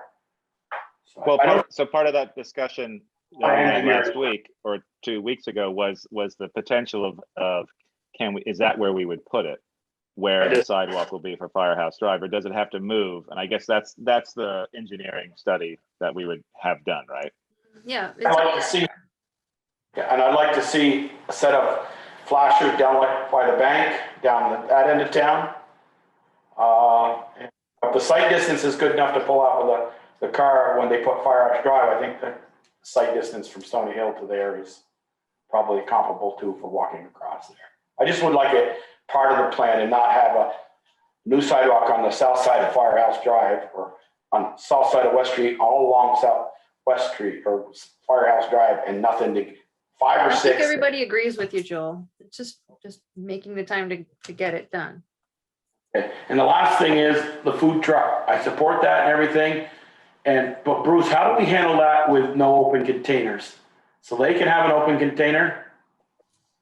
Where, the Bobcat? Bobcat with a food truck on the park. We have a no open container law here in town. Right, they have a permit that allows them for consumption in a roped off area. In a roped off area, okay. All right, so they can't get a switchback or whatever they sell and walk around and. No, they have to be within that contained area for consumption. Okay, all right. Yeah, That's all. and people have been doing that. I've witnessed that. Yes, they That is have. the first one. Good. I didn't know if the band was up on the bandstand and the food trucks on the backside of the park, they grab a switchback and go down and sit on one of the park benches and have their beer. So no, if they're gotta be in that roped off area, then I'm fine with that. It sounds like it's being watched. Okay, great. Yeah. I didn't know if after work, Eric and I want to go down, sit on the park and have a beer. We can't do that because we're not in a roped off area, but we can bring a piece of rope with us there. No, I'm just saying, I didn't want to, if they could do it and wander around on the park with a cup or whatever they get from Bobcat, then I think we're kind of skipping over. But they can't. So I'm Well, also. so the open container law isn't a town law, it's a state law, right? It's not the town's decision to make that, it's the state's. That's in your vehicle. We have an ordinance I believe we have an ordinance. This is no open containers because the park used to be a place where there were a lot of open containers. Yeah. So it's a You can't have an open container in a vehicle in the statewide, but we have a town ordinance. I can't walk through the park and have a beer in my hand and walk. That's Or the sidewalk. Or sidewalk or anywhere. Can't sit on a bench and have a beer over there. That's what I was just getting at with the Bobcat, but Bruce says they're in a roped off area, then I'm fine with that. Okay, I was curious. I always thought it was a state because we rope it off for Pocock Rocks, but it's a town thing, I guess. Huh? Okay, that's interesting. That's a liquor license thing to serve. And then Bristol has an ordinance that you can't have a container on the street. Got it. Okay. Walk on the sidewalk drinking a beer. No, at least you can't get. Or you're not supposed to. All right. I'll stop doing that then. Okay, good. You can. I'm fine with it then, Bruce. Thank you. I'll stop videotaping you, Ian. Thank you. For that drone go over. Michelle. No, I'm good. I would just like to wish Darla a happy birthday. Today's her birthday and she was whisked out of town. So birthday to Darla. She was going to zoom in and I said, don't you dare. So, To the new executive director of CORE too. yeah. Which is whom? Kate Bentley. Okay. Valerie. All right, just a quick update. I did note in the TA report that we did successfully register for the first half of our ARPA allocation. We still don't know yet what the county allocation is going to be, but we're squared away for that for now. And I also noted that the bid opening for the West Street slope repair has been extended to August 3rd, and at the engineer's suggestion, in order to try to attract more bidders and more favorable pricing, hopefully, if they had more time, and also extending the duration of the project from October to December. And also in August, at the August 23rd meeting, we can look forward to a presentation from Du Bois and King about the Lincoln Road intersection. Oh, good. Yeah, I saw Great. some of the preliminary stuff last week, and it looks really interesting. So they're working on that, refining the alternatives, and a few more steps internally for that. And then, yeah, we'll see the presentation on the August 22nd or 23rd meeting. Does it include a sidewalk all the way to Bristol? That'd be great. Does not. Yeah, it's only $4 million. That's fine. The West Street project, why are they still pursuing that? Because I spoke with one of the landowners and he says absolutely not interested. I spoke with two and they said, no, we haven't got that kind of money. We're not They gonna. said they don't have that. Yeah, I don't have that kind of money. I'm not. I thought they had to be on board in order for this project to go forward, or in They order do. for the. So it's going to depend on what the bids come in at. And if the bids are outrageous, then obviously the project stops. If the bids come in surprisingly reasonable, and the different property owners can somehow think it through or come up with, make a personal decision about whether it's worthwhile. And we'll have to decide when we get that information. Right now it's speculation. Okay. Anything That's else? all I have. Correspondence reports, anything on that? Other business? It's executive session. Attorney John Klesch is interested to know if his presence will be needed for this session. I don't think so. I don't think so. I don't think so. Okay, I'll let him know. Sorry, John. Paid $300. Yeah. I have a question before we go into executive session, and I saw that email on Maple Broadband. Oh, yeah. We have to really decide right now. I mean, we have no idea what money we're getting, so really there's No, nothing we're gonna be. no, the people are already lining up to claim some of this money. And I think, well, we should follow the advice of some of the like the VLCT folks that say, be patient, be strategic, and be deliberate in our decision making. So there's no reason to rush into decision making at this point. I do think we should support it in some way. I know that other towns are already doing that, and I do think it's an important thing. You know, even if the numbers that Steve quotes are correct in terms of we have good fiber here, it's only in the village. It's not out to the outlying other half of the town. So I do think it's a good project to be supportive of. His amount that he's asking for is quite a lot. So I don't see that much being given to him, to that group, but it would be nice to support him in as much as we can. Well, the other side of that is there are two providers that have fiber throughout Bristol, and I don't know who they're looking to partner with. Right. So one of those partners, one of them may have more fiber than the other. I think there are a lot of people that, it's Comcast and Waitsfield. And I know that Comcast did a big upgrade, and they've got cable, or they've got fiber in places where I didn't think it was even feasible to have cable. So yeah, but they're not they bringing won't it bring to it the into house. because there's fiber up. Right down the road from us. Yeah. Yeah, they don't bring it to the house. I got it in my house. Yeah, well, you got it from Waitsfield. No. I'm good.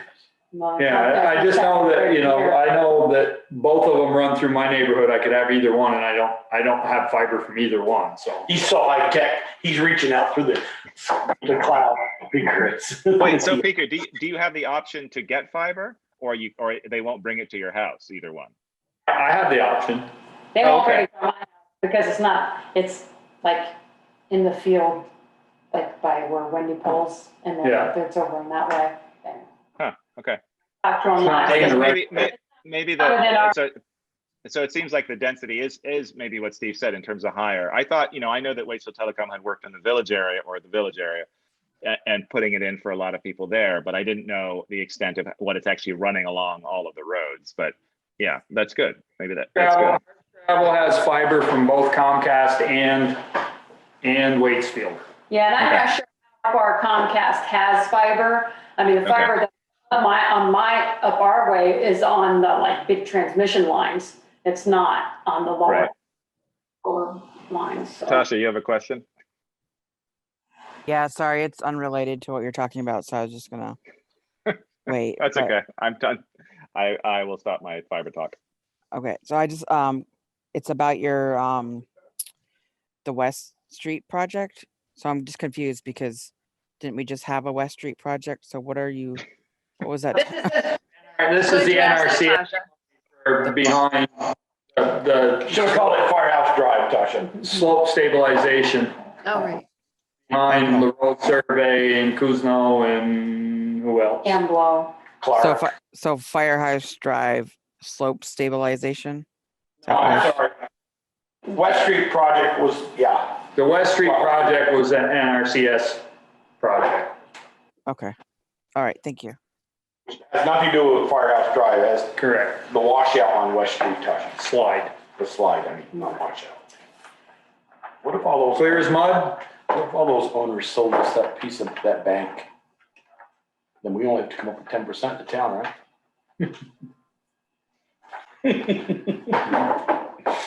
All right, executive session. Michelle? And make a motion, we enter into executive session to discuss pending litigation, possible claim settlement, and attorney-client communications per 1 BSA, section 313, subsection A, subsection 1, subsection F. Second. All those in favor signify by saying aye. Aye. Opposed? Nay. Motion carried. All right.